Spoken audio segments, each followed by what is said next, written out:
إن الحمد لله نحمده ونستعينه ونستغفره ونؤمن به ونتوكل عليه ونعوذ بالله من شرور أنفسنا ومن سيئات أعمالنا من يهده الله فلا مضل له ومن يضلله فلا هادي له وأشهد أن لا إله إلا الله وحده لا شريك له وأشهد أن محمدا عبده ورسوله فإن خير الحديث كتاب الله وخير الهدي هدي محمد صلى الله عليه وسلم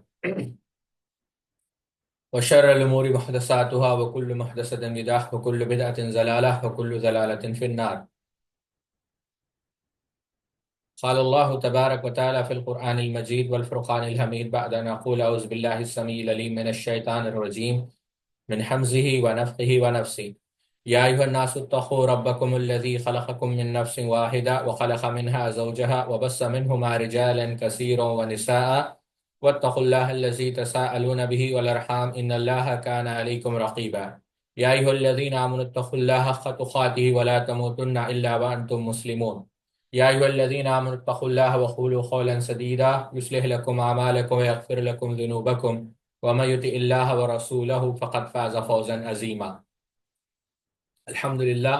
الحمد لله خالق الوجود من العدم الذي علم بالقلم علم الإنسان ما لم يعلم.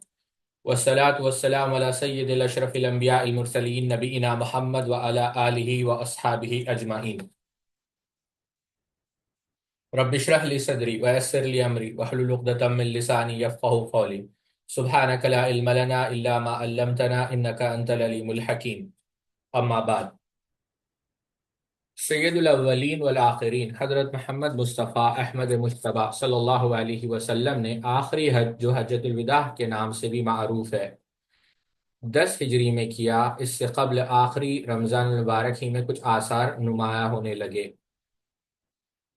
تھے، شاید آئندہ آپ کی حیات طیبہ میں رمضان المبارک نہ آ پائے، کیونکہ آخری رمضان المبارک میں خلاف معمول جبریل علیہ السلام نے نبی کریم صلی اللہ علیہ وسلم سے 2 بار قرآن مجید کا دور کیا۔ پہلی چیز ساتھیوں، یہاں پر جس چیز کا ذکر ہے وہ ہے حجۃ الوداع۔ حجۃ الوداع اور اس کا جو خطبہ ہے ساتھیوں، یہ بڑی اہمیت کا حامل ہے۔ یہی وجہ ہے کہ اہل علم نے بہت ساری کتابیں اس موضوع پر لکھی ہے، یعنی ان آثار کو، ان روایات کو، ان خطبات کو جمع کیا ہے جس میں آپ صلی اللہ علیہ وسلم نے نصیحت کی صحابہ کو، اور یہ خطاب تھا بذریعہ صحابہ تمام امت مسلمہ کو۔ اگر آپ اس کو نکات کی شکل میں جمع کریں گے تو بہت ساری نصیحتیں آپ صلی اللہ علیہ وسلم نے عرفات کے میدان میں کی، اور ہر مسلمان کو چاہیے کہ وہ خطبہ پڑھے۔ بہت سارے حقوق بیان ہوئے، جیسا میں نے کہا، میں اپنی بات کو دہراتا ہوں کہ اہل علم نے مستقل اس موضوع پر کتابیں لکھی ہیں۔ اللہ کے رسول صلی اللہ علیہ وسلم نے اسی خطبے میں کہا کہ مجھے پتہ نہیں کہ اگلے سال ہماری ملاقات ہوگی یا نہیں ہوگی، تو میری باتوں کو غور سے سنو اور ان لوگوں تک پہنچاؤ جن کو یہ باتیں نہیں پہنچ سکی، جو یہاں پر نہیں پہنچ سکے۔ یعنی جس طرح آج کا دن، یہ مہینہ، یہ جگہ عزت حرمت والا ہے، بالکل اسی طرح دوسرے مسلمانوں کی زندگی، مسلمانوں کی عزت، ان کا مال، یہ بھی حرمت والے، اس کو چھیڑو نہیں۔ جو امانتیں ہیں اس میں خیانت مت کرو، جو امانتیں تمہارے پاس ہے اس کو واپس کر دو، کسی کو تنگ نہ کرو، نقصان نہ دو۔ یعنی کوشش کرو کہ تمہاری زبان سے، تمہارے ہاتھ سے دوسرا انسان محفوظ رہے۔ بہت سارے لوگ یہ حدیث صرف مسلمان تک رکھتے ہیں، لیکن آپ طرق کو جمع کریں گے تو وہاں پر ناس کا بھی ذکر ہے کہ سب میں یعنی تمہارے ہاتھ سے، تمہاری زبان سے دوسرا انسان جو ہے محفوظ رہے۔ اور آخرت سے ڈرو، یاد رکھو کہ اللہ کو تم سے ملنا ہے، اور اللہ رب العزت ہر چیز کے متعلق تمہیں سوال کرنے والا ہے۔ ثم لتسألن یومئذ عن النعیم۔ آپ دیکھیں یہ آیت اس وقت نازل ہوئی جب صحابہ اکرام جو ہے کھجور کھاتے تھے، یعنی سادہ زندگی وہ گزارتے تھے، لیکن اس کے متعلق بھی یہ بات کہی گئی کہ ہر نعمت کے متعلق تمہیں سوال ہونے والا ہے۔ سود کو اللہ رب العزت نے ختم کر دیا، اور تم بھی کیا کر دو، یعنی سارا سود بھی معاملہ ختم کر دو۔ عورتوں کے جو حقوق ہے اور مردوں کے جو حقوق ہے، وہ حقوق کو پورا کرو، ذمہ داریوں کو پورا کرو۔ خاص کر خواتین کے ساتھ نرمی کا معاملہ اختیار کرو، کیونکہ وہ تمہارے شریک حیات ہے یعنی تمہارے پارٹنرز ہے، اور جو خدمت گزاری کا یعنی وہ تمہارے خدمت گزار ہے، تو رحم کا، عدل کا، انصاف کا معاملہ کرو۔ لا تقربوا الزنا، زنا کے قریب بھی مت بھٹکو، اور اللہ کی عبادت کرو، نمازیں پڑھو، روزے رکھو، زکوٰۃ ادا کرو، اگر استطاعت ہو تو حج کرو، اور چاہے وہ آپ کہہ لیں سبحان اللہ، آپ دیکھیں میں آخر میں بات بتاؤں گا، چاہے وہ زبان کی بنیاد پر ہو، رنگ و نسل کی بنیاد پر ہو، تعصب کی شکار مت بنو، کالے گورے نہیں، اللہ ان اکرمکم عند اللہ اتقاکم، چاہے عربی ہو چاہے اجمی ہو، کسی کو فوقیت حاصل نہیں، یعنی مسلمان مسلمان کا بھائی ہے، اللہ کی نظر میں سب برابر ہیں، اور برتری صرف تقوی کی وجہ سے ہے، اور اللہ کے سامنے تمہیں کھڑے ہونا ہے، ایک ایک لمحے کا، ایک ایک دن کا تمہیں جواب دینا ہے، اور گمراہ نہ ہو جانا میرے بعد، یعنی وہی کا سلسلہ چل رہا ہے، میرے بعد، میری وفات کے بعد تم گمراہ نہ ہو جانا، کیونکہ میرے بعد تو کوئی نبی آنے والا نہیں، تو لہٰذا یہ باتیں سمجھ لو، اور میں دو بھاری چیزیں تمہارے درمیان چھوڑ کر جا رہا ہوں، کیا ہے وہ؟ قرآن اور اہل بیت، تو ان کی پیروی کرو گے تو گمراہ نہیں ہوگے، اور جو موجود ہے جنہوں نے یہ باتیں سنی وہ دوسروں کو پہنچا دیں۔ اب ساتھیوں، یہ بعض نکات کی شکل میں جو اہم اہم باتیں تھیں وہ ہم نے آپ کے سامنے رکھی۔ اگر آپ اس پر غور کریں ساتھیوں، سبحان اللہ، اللہ کے رسول صلی اللہ علیہ وسلم نے اللہ کے حقوق بیان کیے، نماز پڑھو، زکوٰۃ دو، اور اللہ کے رسول صلی اللہ علیہ وسلم نے مسلمانوں کے حقوق بیان کیے، اللہ کے رسول صلی اللہ علیہ وسلم نے انسانوں کے حقوق بیان کیے، اللہ کے رسول صلی اللہ علیہ وسلم نے خواتین کے حقوق بیان کیے، اللہ کے رسول صلی اللہ علیہ وسلم نے بیان کر دیا کہ یہ رسالت کا سلسلہ ختم ہو چکا ہے، میں آخری نبی ہوں۔ تو سبحان اللہ، اللہ کے رسول صلی اللہ علیہ وسلم نے، یعنی اگر آپ کہہ لیں دین کیا ہے، اللہ کی اطاعت اور مخلوق پر رحم، یعنی اللہ کے حقوق اور اللہ کی مخلوق کے حقوق، یہ دین ہے، اور یہ تمام دین کو اللہ کے رسول صلی اللہ علیہ وسلم نے بیان کر دیا حجۃ الوداع کے موقع پر، اور کہا کہ یہ پوری باتیں اس لیے بیان کر رہا ہوں، اس کو غور سے سنو، آگے تک پہنچا، کیونکہ پتہ نہیں کہ اگلے سال ہماری ملاقات ہو یا نہ ہو، اور اس کے اشارے اللہ کے رسول صلی اللہ علیہ وسلم نے کر دیے تھے، جیسا کہ صحیح بخاری کے اندر آتا ہے ان جبریل کان یعارضه بالقرآن كل سنة مرة وانه قد اعرضني به العام مرتين ولا ارى الاجل الا قد اقترب فاتق الله واصبر۔ اللہ کے رسول صلی اللہ علیہ وسلم نے اپنے لخت جگر سیدہ فاطمہ رضی اللہ تعالیٰ عنہ سے فرمایا، بے شک جبریل علیہ الصلاۃ والسلام ہر سال مجھ سے قرآن مجید کی ایک بار دور کرتے تھے، اس سال انہوں نے 2 بار دور کیا، اور میں یہی سمجھتا ہوں کہ میری موت قریب ہے، بس تم اللہ تعالیٰ سے ڈرتی رہنا اور صبر کرنا۔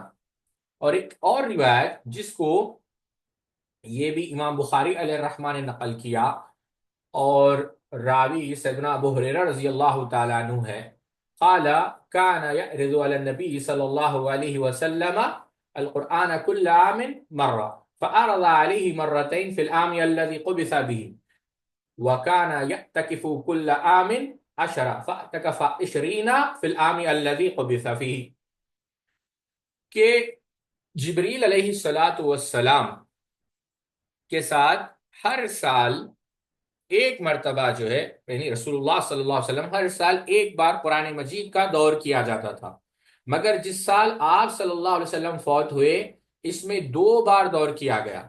نبی کریم صلی اللہ علیہ وسلم ہر سال 10 دن اعتکاف کرتے تھے، پھر جس سال آپ صلی اللہ علیہ وسلم فوت ہوئے اس سال 20 دن اعتکاف فرمایا۔ ایک اور روایت جس کو امام مسلم رحمۃ اللہ علیہ نے نقل کیا کہ سیدنا جابر رضی اللہ تعالیٰ عنہ سے، بڑی طویل حدیث ہے لیکن اس میں بھی کیا ہے، لِتَأْخُذُوا مَنَاسِكَكُمْ، کہ آؤ یعنی سیکھو، مناسککم فإنی لا ادری لعلی لا احج بعد حجتی هذه، اللہ کے رسول صلی اللہ علیہ وسلم نے کہا اپنے حج کا طریقہ سیکھ لو، کیونکہ میں نہیں جانتا شاید میں اپنے اس حج کے بعد حج نہ کر سکوں۔ امام نے ماجہ رحمۃ اللہ علیہ نے سنن میں ماجہ کے اندر نقل کیا، یعنی الفاظ اس میں تھوڑے سے الگ ہے، اور اس کے راوی بھی سیدنا جابر رضی اللہ تعالیٰ عنہ ہی ہے کہ اللہ کے رسول صلی اللہ علیہ وسلم نے کیا کہا، لِتَأْخُذُ أُمَّتِي نُسُكَهَا فَإِنِّي لَا أَدْرِي لَعَلِّي لَا أَلْقَاهُمْ بَعْدَ عَامِي هَذَا۔ اللہ کے رسول صلی اللہ علیہ وسلم نے کہا میری امت کو چاہیے کہ اپنے حج کا طریقہ سیکھ لے، کیونکہ مجھے معلوم نہیں شاید میں اس سال کے بعد ان سے حج میں ملاقات نہ کر سکوں، یعنی ہو سکتا ہے، یعنی یہ آخری حج ہے۔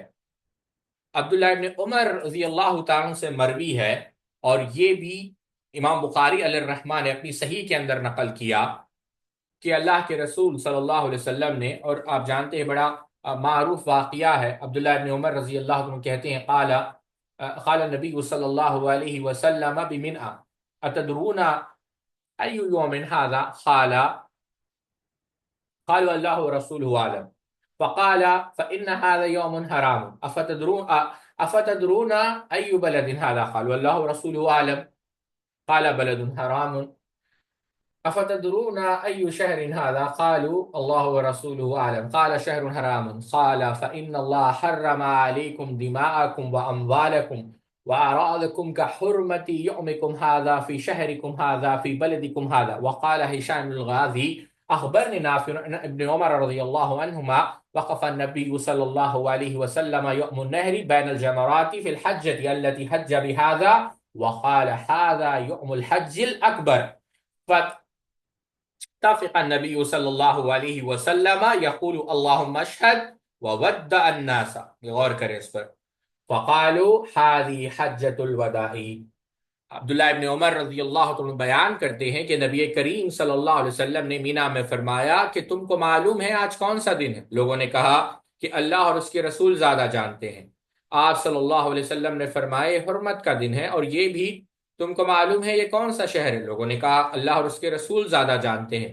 آپ صلی اللہ علیہ وسلم فرمایا کہ حرمت کا شہر ہے، اور تم کو یہ بھی معلوم ہے کہ یہ کون سا مہینہ ہے؟ لوگوں نے کہا اللہ اور اس کے رسول زیادہ جانتے ہیں۔ آپ صلی اللہ علیہ وسلم فرمایا کہ حرمت کا مہینہ ہے، پھر فرمایا کہ اللہ نے تمہارا خون، تمہارا مال اور عزت ایک دوسرے پر ناحق اس طرح حرام کر دی ہے جیسے اس دن کی حرمت، اس مہینے کی حرمت، اس شہر کی حرمت ہے۔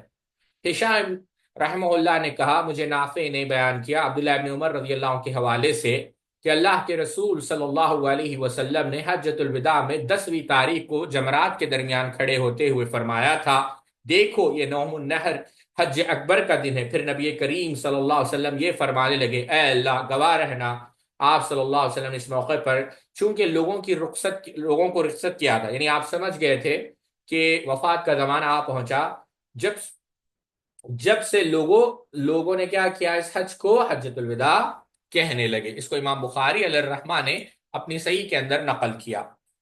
لوگوں کو الوداع کہنے کے معنی یہ لیے گئے ہیں کہ نبی کریم صلی اللہ علیہ وسلم نے اس خطبے میں صحابہ اکرام رضوان اللہ تعالی مجمعین کو الوداع وصیتیں کی اور ان پر اللہ تعالیٰ کو گواہ بنایا، اس سے انہوں نے حجۃ الوداع کا مفہوم اخذ کیا، جیسا کہ حافظ ابن حجر نے فتح الباری میں نقل کیا۔ حجۃ الوداع ہی میں 9 ذی الحجہ بروز جمعہ یہ آیت کریمہ نازل ہوئی، الیوم اکملت لکم دینکم واتممت علیکم نعمتی ورضیت لکم الاسلام دینا، آج میں نے تمہارے لیے تمہارا دین کامل کر دیا اور تم پر اپنی نعمت پوری کر دی اور تمہارے لیے اسلام کو دین کی حیثیت سے پسند کر لیا۔ اور ایک روایت جس کو امام بخاری علیہ الرحمہ ہی نے اپنی صحیح کے اندر نقل کیا کتاب الایمان کے اندر، ان طارق بن شہاب ان عمر بن الخطاب ان رجلا من اليهود قال له يا امير المؤمنين آية في كتابكم تقرؤونها لو علينا معشر اليهود نزلت لاتخذنا ذلك اليوم عيدا قال أي آية؟ قال اليوم أكملت لكم دينكم وأتممت عليكم نعمتي ورضيت لكم الإسلام دينا قال عمر قد عرفنا ذلك اليوم والمكان الذي نزلت فيه على النبي صلى الله عليه وسلم وهو قائم بعرفة يوم جمعة۔ طارق ابن شہاب رحمۃ اللہ علیہ بیان کرتے ہیں کہ ایک یہودی نے حضرت عمر فاروق رضی اللہ عنہ سے کہا، آپ اپنی کتاب میں ایک آیت ایسی پڑھتے ہیں کہ اگر ہم یہودیوں کی کتاب میں یہ آیت نازل ہوتی تو ہم اس کے نزول کے دن کو عید بنا لیتے۔ حضرت عمر رضی اللہ عنہ نے فرمایا، کون سی آیت؟ اس نے کہا، الیوم اکملت لکم دینکم واتممت علیکم نعمتی ورضیت لکم الاسلام دینا۔ یہ سن کر حضرت عمر نے فرمایا، ہم اس دن اور جگہ کو جانتے ہیں جب یہ رسول اللہ صلی اللہ علیہ وسلم پر نازل ہوئی تھی، آپ عرفہ میں تھے اور جمعہ کا دن تھا۔ اس آیت میں اکمال دین اور اتمام نعمت کا ذکر ہے۔ اتمام بحسب اجزاء ہوتا ہے کہ اس کے تمام اجزاء مکمل ہے، اجزاء یعنی پارٹس، اب کسی دوسری چیز کی ضرورت نہیں، مکمل ہے۔ دین نام کی چیز اس کے بعد، یعنی دین نام کی چیز اس کے بعد اور کوئی نہیں، اور مسلمان اس کے علاوہ کسی اور دین کے محتاج نہیں۔ یعنی جو چیزیں مسلمانوں کو جنت سے قریب کر سکتی ہے وہ چیزیں بیان کر دی گئی، اور جو چیزیں مسلمانوں کو جہنم سے دور کرتی ہے وہ چیزیں بھی بیان کر دی گئی۔ یعنی ہر نیکی کا راستہ بھی بتلا دیا گیا اور ہر گناہ کا راستہ بھی بتلا دیا گیا۔ اور اکمال بحسب اوصاف ہوتا ہے کہ تمام بھلائیوں اور امور خیر مکمل کر دیے گئے ہیں، اور اس سے جو غرض و غایت مقصود تھی وہ مکمل ہو گئی ہے، اور دین اسلام بھیجنے کا جو فیصلہ تھا وہ آج پورا ہو گیا ہے۔ یہی وجہ ہے ساتھیوں، انشاءاللہ اللہ نے اگر حیات بخشی تو ہم کبھی تفصیل سے اس موضوع کو پڑھیں گے کہ بدعت کیا ہے اور قواعد کیا ہے۔ محمد حسین الجیزانی رحمۃ اللہ علیہ نے بہترین کتاب لکھی ہے کہ بدعت کی قواعد کیا ہے، اور اس کو سمجھنا بے حد ضروری ہے کہ آیا بدعت کہتے کس کو ہے۔ تو یہاں پر ایک بات دیکھیں، یہ بات بتا دی گئی کہ ہر وہ چیز جو ہماری دنیا اور آخرت کے لیے اور خاص کر دین سے متعلق ہر چیز بتا دی گئی۔ یہی وجہ ہے امام مالک رحمہ اللہ نے کہا، بدعتی اصل میں اللہ کے رسول صلی اللہ علیہ وسلم پر تہمت لگا رہا ہے کہ اللہ کے رسول صلی اللہ علیہ وسلم نے رسالت میں خیانت کی، نعوذ باللہ من ذالک، کہ میں وہ بات بتا رہا ہوں جو تم کو جنت سے قریب کرے گی، لیکن یہ بات اللہ کے رسول صلی اللہ علیہ وسلم نے نہیں بتائی، نعوذ باللہ من ذالک۔ بہرحال اس موقع پر جیسا کہ ایک ضعیف حدیث میں مینا میں ایام تشریق کے وسط میں سورۃ النصر نازل ہوئی، اذا جاء نصر اللہ والفتح۔ علامہ قرطبی رحمہ اللہ وغیرہ نے تو ذکر کیا ہے کہ اس سورت کا نام سورۃ التعودی بھی ہے۔ یہ تعودی کیا ہے ساتھیوں، اس پر ہم آئیں گے، لیکن امام قرطبی رحمۃ اللہ علیہ نے کیا ذکر کیا ہے وہ بھی ہم دیکھ لیتے ہیں۔ امام قرطبی رحمۃ اللہ علیہ نے سورۃ النصر کی تفصیل میں بعض روایتیں بیان کی، اگرچہ اس کے صحت پر اختلاف ہے۔ ایک تو عبداللہ ابن عمر رضی اللہ عنہ کا قول بیان کیا کہ یہ جو سورہ ہے سورۃ النصر، یہ مینا میں نازل ہوا تھا حجۃ الوداع کے موقع پر، اور پھر یہ آیت نازل ہوئی، الیوم اکملت لکم دینکم واتممت علیکم نعمتی۔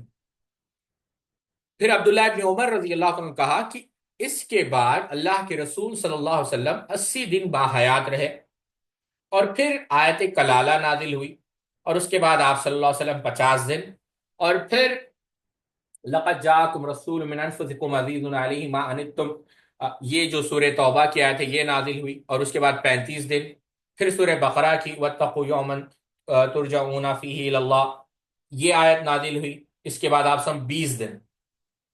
یہ عبداللہ ابن عمر رضی اللہ عنہ کا قول ہے۔ مقاتل رحمہ اللہ کہتے ہیں کہ اللہ کے رسول صلی اللہ علیہ وسلم 7 دن جو ہے اس آیت کے بعد جو ہے باحیات رہے۔ یہ آیتیں ہیں۔ بہرحال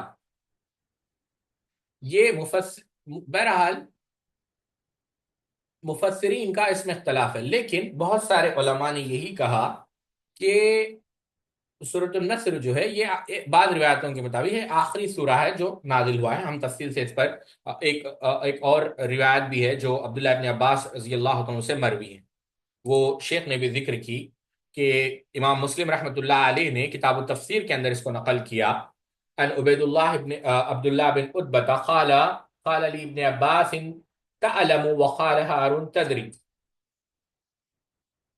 آخر سورة نزلت من القرآن نزلت جميعا قلت نعم إذا جاء نصر الله والفتح قال صدقت، وفي رواية ابن أبي شيبة تعلم أي سورة ولم يقل آخرة۔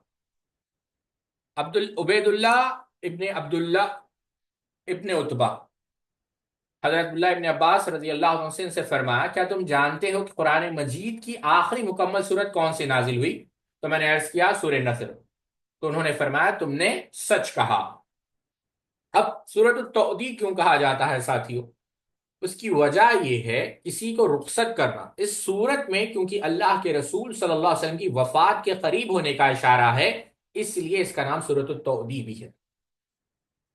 حضرت عمر رضی اللہ عنہ کا وہ واقعہ اپنی مجلس میں شیوخ بدر کے ساتھ ساتھ عموماً حضرت عبداللہ ابن عباس رضی اللہ عنہ کو بھی آپ بٹھایا کرتے تھے، اور آپ پر اعتراض بھی ہوا۔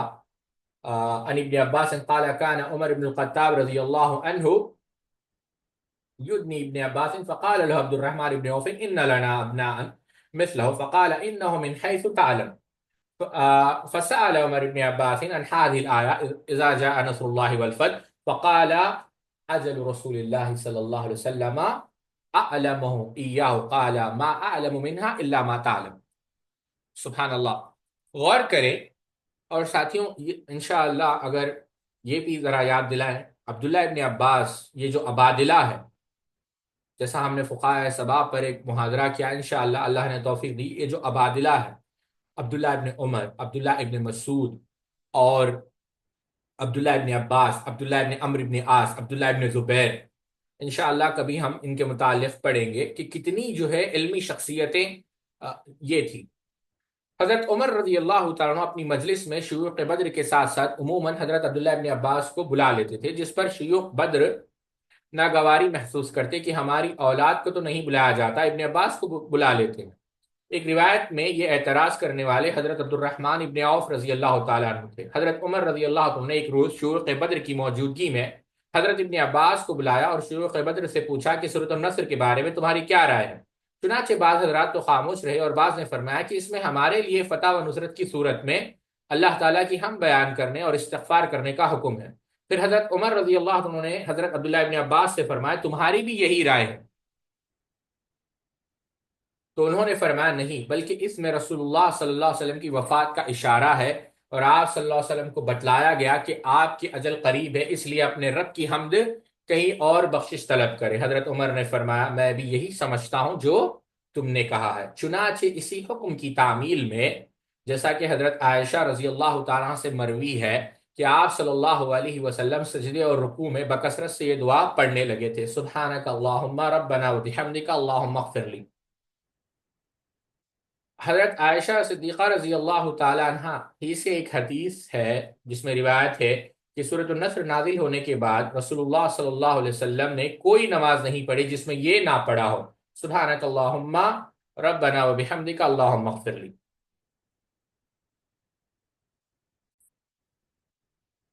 طواف وداع اور مکہ مکرمہ سے واپسی۔ حج سے فارغ ہوئے تو بروز منگل 13 ذوالحجہ 10 ہجری کو رسول اللہ صلی اللہ علیہ وسلم نے اپنے صحابہ اکرام کے ہمراہ زوال کے بعد کنکریاں مار کر مینا سے کوچ فرمایا اور وادی بطحا خیف بنی کنانہ میں پروکش ہوئے، یعنی وہاں پر ٹھہرے۔ اس کو وادی محسب بھی کہتے ہیں۔ یہ وہی جگہ ہے جہاں بنو کنانہ نے قریش مکہ کے ساتھ مل کر بنو ہاشم اور بنو عبد المطلب کے خلاف بائیکاٹ کا معاہدہ کیا تھا۔ اس مقام پر آپ صلی اللہ علیہ وسلم نے ظہر، عصر، مغرب اور عشاء کی نماز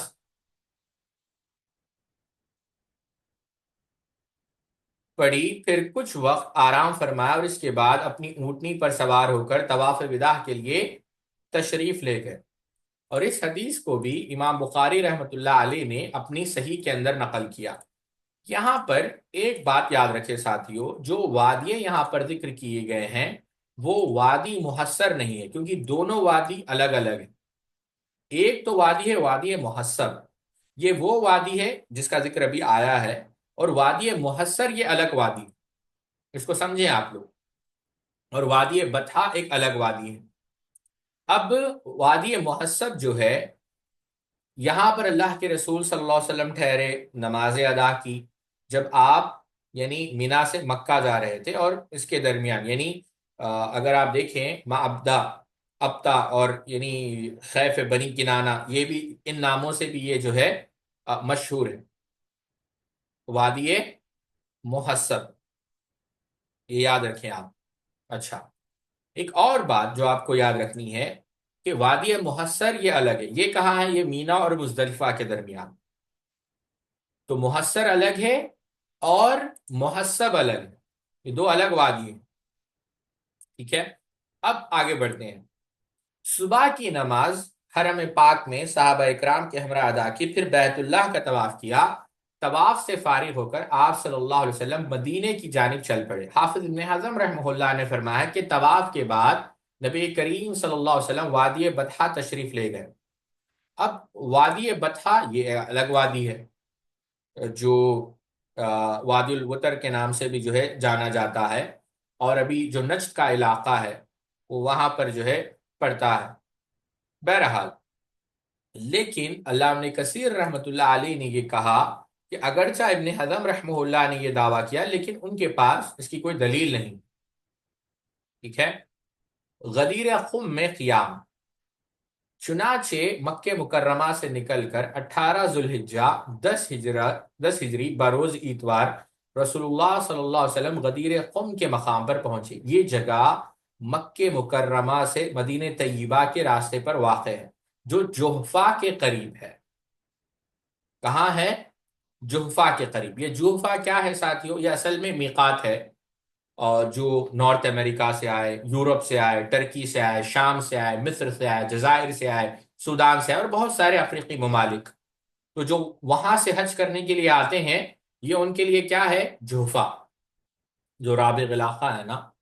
اچھا، یہ جو جوحفہ ہے ساتھیوں، یہ 182 کلومیٹر سے مکہ سے، اور رابغ سے 17 کلومیٹر پر ہے، اور جو بحر احمر ہے، ریڈ سی ہے، اس سے 15 کلومیٹر ہے۔ وہاں پر ایک مسجد بھی ہے، مسجد میقات الجوحفہ، جو 900 اسکوائر میٹر کی ہے، اور لگ بھگ 220 لوگ اس پہ آ سکتے ہیں۔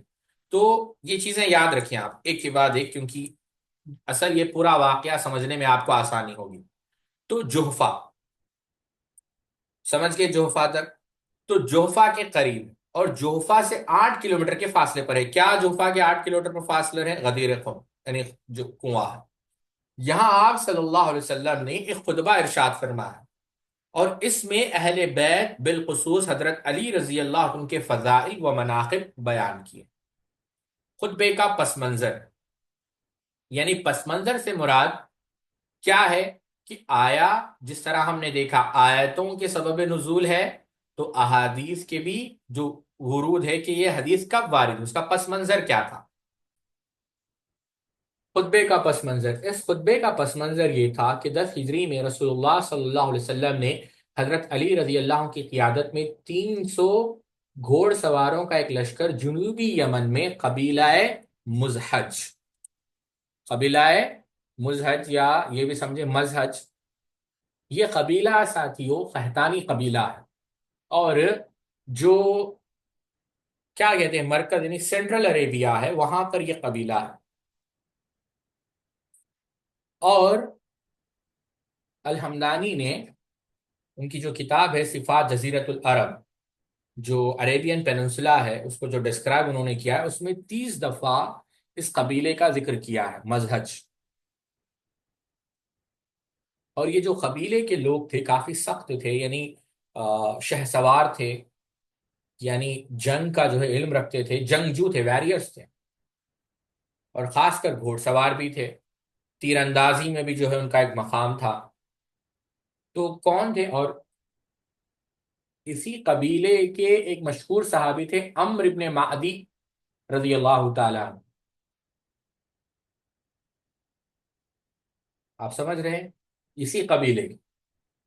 اب آپ سمجھ سکتے ہیں یا پھر پوچھ سکتے ہیں اس قبیلے کو آپ ذکر کیوں کر رہے ہیں؟ اس وجہ سے ساتھیوں، سبحان اللہ، شیخ البانی نے الصحیحہ کے اندر اس حدیث کو صحیح قرار دیا ہے، امام احمد ابن حنبل نے مسند کے اندر نقل کیا ہے۔ یہ جو قبیلہ ہے مدحج، اللہ کے رسول صلی اللہ علیہ وسلم نے کہا وَأَكْثَرُ الْقَبَائِلِ فِي الْجَنَّةِ مُدْحِجٌ، اب مدحج اور کما قال، کہ اللہ کے رسول صلی اللہ علیہ وسلم نے کہا اسی قبیلے کے متعلق کہ اکثر لوگ، یعنی جو بہت سارے لوگ جو اہل جنت ہوں گے وہ کس قبیلے سے ہوں گے؟ مزہج قبیلے سے ہوں گے۔ سبحان اللہ۔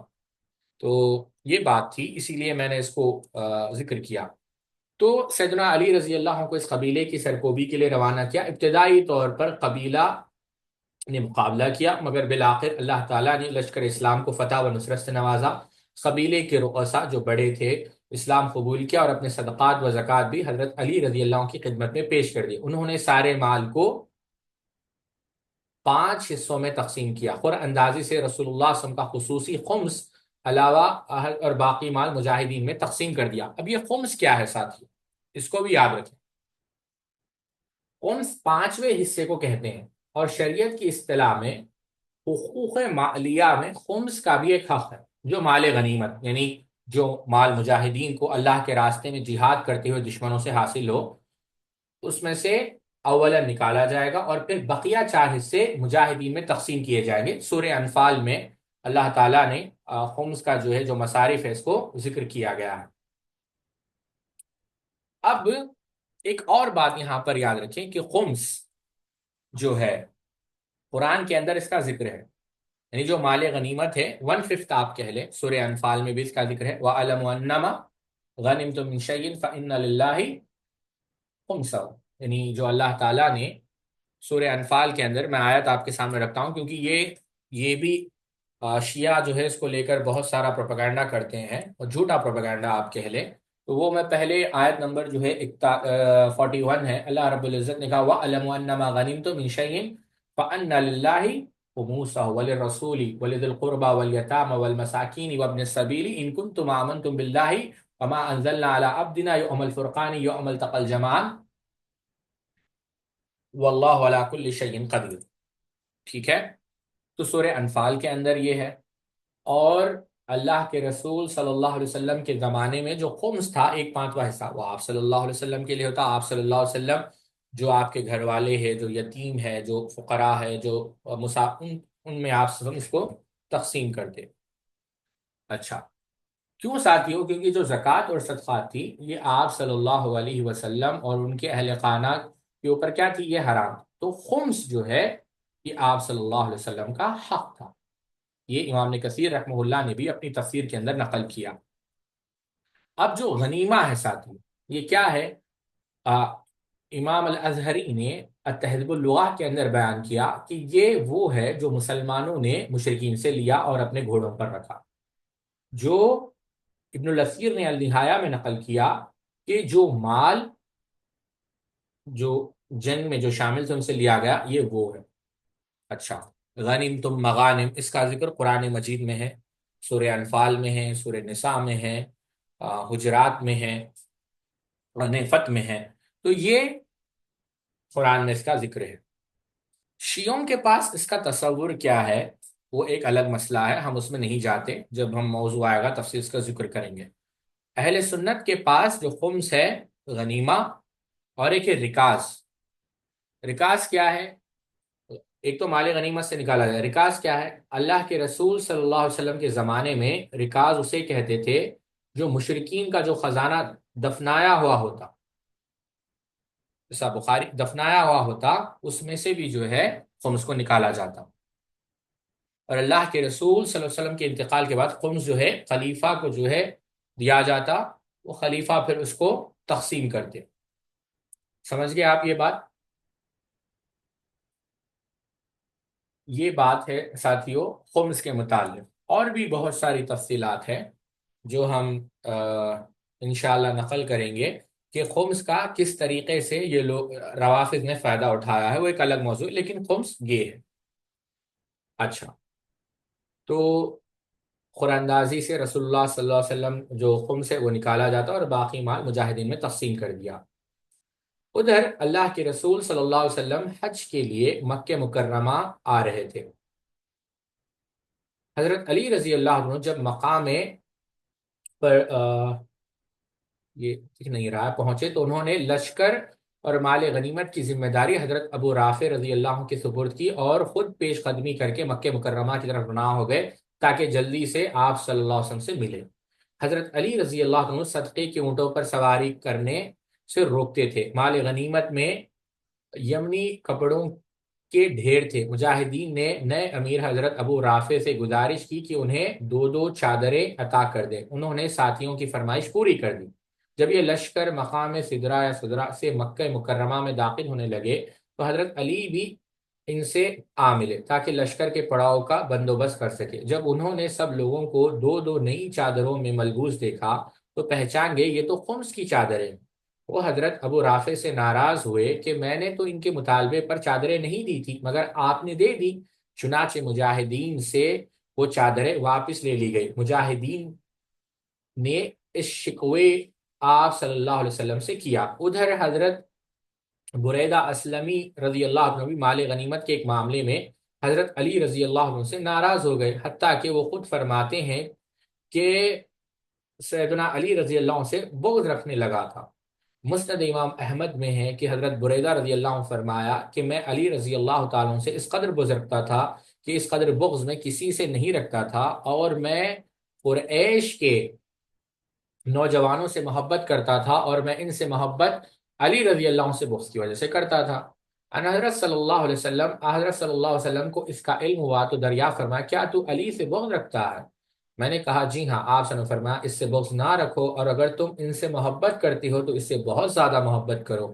سیدنا بریدہ رضی اللہ عنہ فرماتے ہیں کہ رسول اللہ صلی اللہ علیہ وسلم کے اس فرمان کے بعد سب سے زیادہ میری محبت سیدنا علی رضی اللہ عنہ سے ہو گئی۔ سعادت بڑی اس زمانے کی یہ تھی کہ جھک جاتی تھی گردن نصیحت پہ سب کی، جیسا الطاف حسین حالی نے کہا کہ سعادت بڑی اس زمانے کی یہ تھی کہ جھک جاتی تھی گردن نصیحت پہ سب کی۔ آپ دیکھیں ایک نصیحت، اے مصور کھینچ تصویر ایسی کہ جس میں یہ رسائی آئے، ایک طرف سنت رسول ہو دوسری طرف میری گردن جھک جائے۔ تو یہ اصل معاملہ ہے۔ حضرت بریدہ ہی نہیں، حضرت عمر رضی اللہ تعالیٰ عنہ جو اصحاب الحدیبیہ میں سے تھے بھی فرمایا کہ سیدنا علی رضی اللہ عنہ نے بے وفائی کی جس کا مجھے رنج تھا۔ یہ تھے وہ اسباب جن کی بنا پر لشکر اسلام کے جانثاروں کے دلوں میں حضرت علی رضی اللہ عنہ کے بارے میں کچھ شکوے پیدا ہو گئے تھے۔ انہوں نے ہمارے ساتھ ظلم و زیادتی کی اور بخل کا مظاہرہ کیا، حالانکہ امر واقع یہی تھا کہ سیدنا علی رضی اللہ عنہ کا موقف درست تھا۔ اس لیے رسول اللہ صلی اللہ علیہ وسلم نے 18 ذو الحجہ کو غدیر قم کے مقام پر عظیم الشان خطبہ ارشاد فرمایا، جس سے متعدد صحابہ اکرام نے روایت کیا ہے۔ تو یہ پس منظر ہے ساتھی جو شیخ نے نقل کیا ہے مسند احمد کے حوالے سے، البدایہ والنہایہ کے حوالے سے۔ اور ہم نے دیکھا کہ صحابہ رضوان اللہ تعالی مجمعین نے فردوا الی اللہ والرسول، جیسا ہی یہ معاملہ اللہ کے رسول صلی اللہ علیہ وسلم کے سامنے پیش کیا تو فوراً مسئلہ وہیں حل ہو گیا۔ تو پتہ یہ چلا کہ صحابہ اہل بیت سے محبت کرتے تھے، اہل بیت صحابہ سے محبت کرتے تھے، کوئی رنج کوئی شکوہ ان کے درمیان نہیں تھا۔ اب وہ خطبہ کیا ہے انشاءاللہ کل ہم اس کو آپ کے سامنے رکھیں گے اور تفصیل سے اس کو پڑھیں گے، اور یہ بھی دیکھیں گے کہ یہ جو روافض شیعہ غدیر خم کی عید مناتے ہیں، ان کی ایک عید ہے عید غدیر، اس کی کیا حقیقت ہے وہ بھی ہم دیکھیں گے انشاءاللہ۔ اللہ تعالیٰ سے دعا ہے اللہ رب العزت ہم سب کو کہنے سننے سے عمل کرنے کی توفیق عطا فرمائے۔ سبحانک اللہم و بحمدک اشہد ان لا الہ الا انت استغفرک و اتوب الیک۔